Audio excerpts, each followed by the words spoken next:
Hi, I'm Sarah. You might know me as Ms.Teachalot, and today I want to show you how online tutoring works.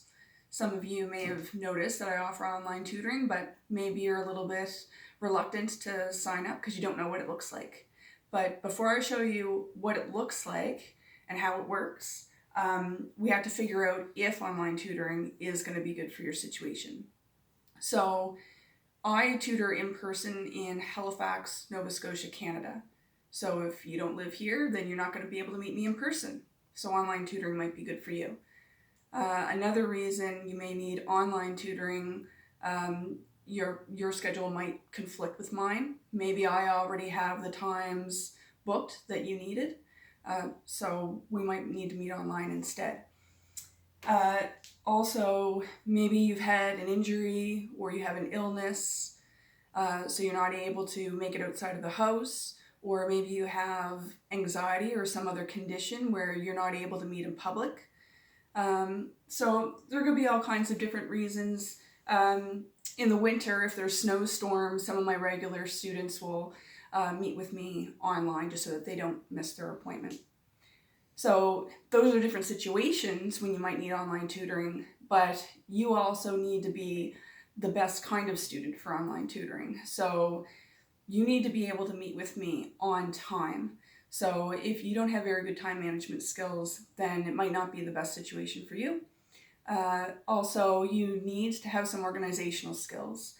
You're going to have to send me any content that you want to work on. So that could be classroom notes, maybe you're a university student, you might use Brightspace, your teacher might have slides already posted, you can send those to me, or an assignment that you're working on. All those things should be sent to me in advance so I can prepare a document that we're going to be using for online tutoring. And you also need to be an independent learner. So you might have the same kind of technology that I have, and we may be able to interact online with one another. It's best that you get to practice the problems at the same time. That's the best way for you to learn. So if you have that kind of technology, we can do that. But if you're not able to interact with me in that way, then it's going to be more of a lecture style type of learning. And so most often it's university students who are used to that, and you're going to have to go later on and follow up and do practice problems on your own.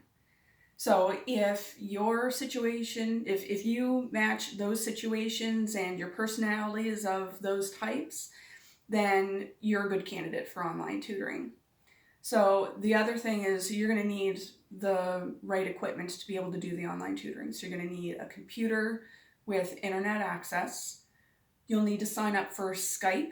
That's how we're going to do our video call. And you'll need Microsoft OneNote. That's the type of document that I'm going to be using.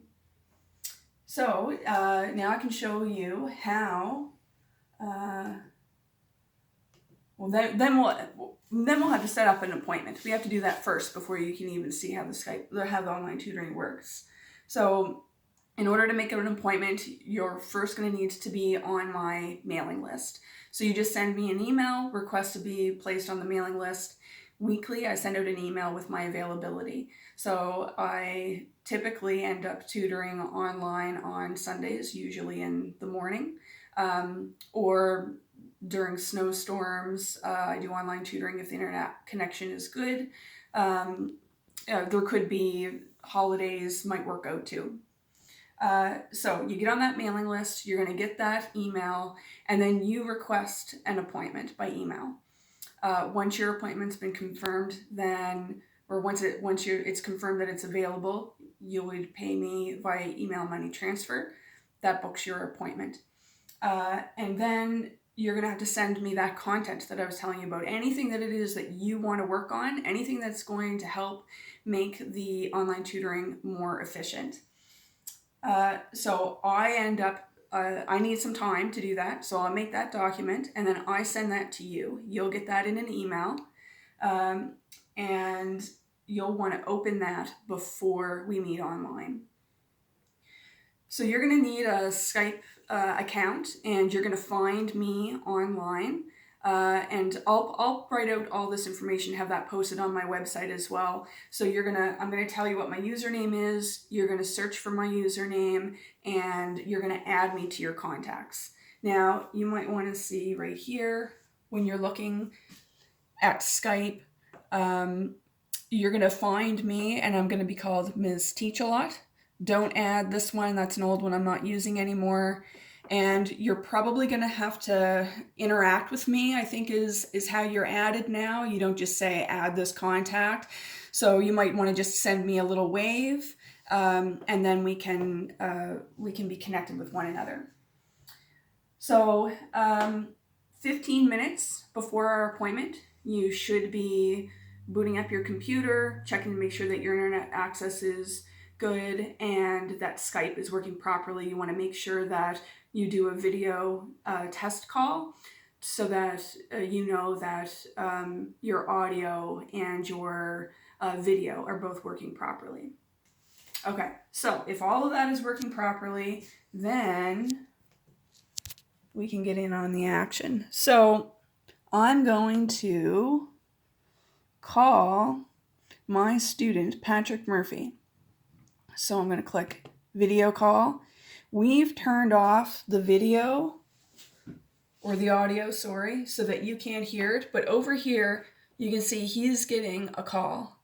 So you want to answer with video so that I'm able to share my computer screen. There we go. There. So Pat's seeing me on his computer now. And what you really want to see is my computer screen, because that's where I'm going to do all the math stuff. So I'm going to share my computer screen with you.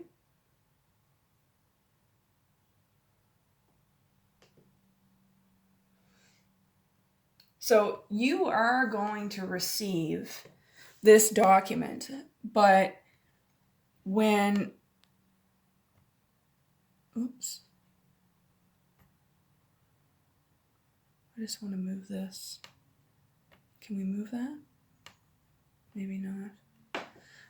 But when we're working in real time, you want to see exactly what I'm doing right away. Now, as I make changes on this document, you are going to see that happen on Skype, and it's going to be automatically saved in that document. So you are going to have that afterward. You don't have to be worried about copying things down if you want to just pay attention. So I'm going to write on my computer, but Pat's going to show you what he's going to see on his computer. So I just want to show you some examples of how that might look different for math, statistics, or chemistry. So when you're thinking about online tutoring, you might be wondering, like, how can we effectively do this with all the symbols? Well, I have a stylus, so I can write with my pen, and I can do all of those weird symbols, and I can do that fairly quickly. So there's no worry about wasting a bunch of time. So that's handwriting. And so if you have, my computer is a Microsoft Surface Pro 4. I know there are some other devices now. I think the iPad now, you can get a stylus so you can interact with me in this way. But if you don't have that, then you can use what's called an equation editor. So if I come up here to, maybe it's insert. If I come up in insert and go to equation, and at the bottom here, insert new equation, then you see I get all of these symbols up here and over here too. So it's actually pretty easy. It's just time consuming. So for you, ideally, if you have something that has a stylus as well, then that's going to be the best way for us to interact. But if not, Oh, that's not just a plus sign. Oh, I can delete that. So yeah, you can see that that can become tedious. So that's why I say it's important for you to be an independent learner, because if you don't have this kind of technology, it will be important for you to go and do your own practice later on. Okay, so that's how we would write math symbols. I also want to show you that we can also do some graphing efficiently with the Microsoft OneNote as well. So I can either just trace by hand. So of course it's not going to be perfect, but you're going to get the idea. And then I can still show you how you're going to be doing that by hand. So we can label the axes. And I can graph a straight line. Remember, y equals mx plus b. We've got a y-intercept at 3. The slope is 2, so from here, go up 2 over 1, up 2 over 1, connect the points. So if I'm going to do it by hand, and I just want to be quick, obviously you're going to use a ruler when you're doing this, but it at least gives you the idea, and I can still show you how to graph. The other thing we can do is I can pull up the graphing calculator. So this is called a graphing calculator emulator, and these are the graphing calculators that you'd be using in high school. Maybe you might be using them in university as well. So if you're not sure how to use it, no worries, because we have this graphing emulator. I can show you exactly what to do. So we can put in the equation, press graph, and I can show you all the other types of functions as well. Okay, so that's what we can do with math. Statistics, you might be concerned about drawing diagrams, but like before, because I'm using the stylus, it's really no problem for me to draw a bell-shaped curve. It's pretty quick and easy to do, and we can answer questions like that. And of course, with statistics, there are a lot of tables that you're going to be using. So what I do when you send me all the content you need for your assignments or for whatever it is you want to review, I'm able to pull that up. And again, I'm going to do this ahead of time before our appointment, so we're not wasting any time. And typically what I'm going to be doing is taking a screenshot. So I'm just going to insert a screen clipping, and I'm just going to highlight what I want added in there. And so, I mean, you can find tables online for sure, but you want to send me your tables so that you understand how to read yours, because they're not all the same. And so this way I can just use a highlighter, and I can show you that we can find your Z-score by first coming down here and then up here to get the full negative 2.04. And then if we just play Battleship, you can see that this number here is going to be your corresponding probability. And I can erase that, and we can use it again for the next problem. Or we could save it, and I can put in a new screen clipping if you want to make sure that you still have that highlighted so that you remember how we found that. I can just leave that on there, and I can do a new screen clipping for a new table for a new problem. So those are the types of things that would come up in statistics. And then for chemistry, again, you might be concerned about drawing diagrams. Maybe you need to draw a Bohr diagram. No problem when I can draw with the stylus. And a periodic table. The other thing I can do is I can put links in here, and then you can click on the link. It's going to take you right to the website. And I like this interactive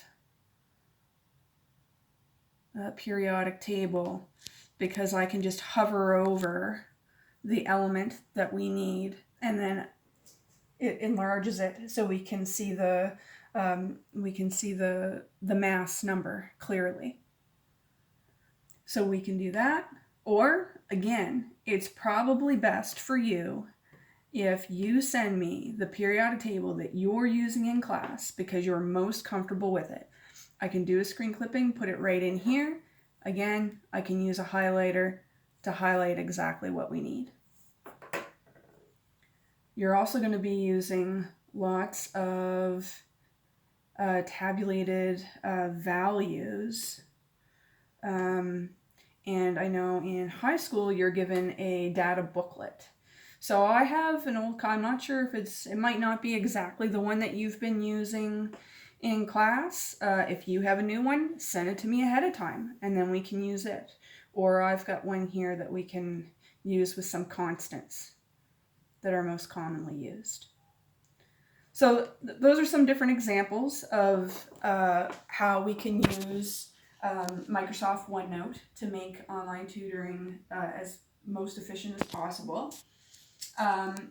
So just to recap, there is some preparation time on your part, and in the beginning it might be a little bit of work because you might have to set up Skype and you're going to have to get Microsoft OneNote, and maybe you might want to play around with it a little bit so you understand how it works. But once you have it all set up, most students find that if they were meeting with me in person, sometimes they don't even want to meet with me in person anymore because they like the convenience of being able to get up, stay in their pajamas, brew a cup of coffee, and do some homework. So it can be efficient, and it can be don't be worried about like time being wasted. As long as we're prepared, then it's good. And again, online tutoring isn't for everyone. If you aren't organized and you know that you're not somebody who's going to be able to send me that documentation ahead of time, then maybe you should be meeting in person instead. So if you're interested in online tutoring with me, you just need to get in contact. Email is the best way. You just go to the contact page and you can find that information there. Hope to see you online.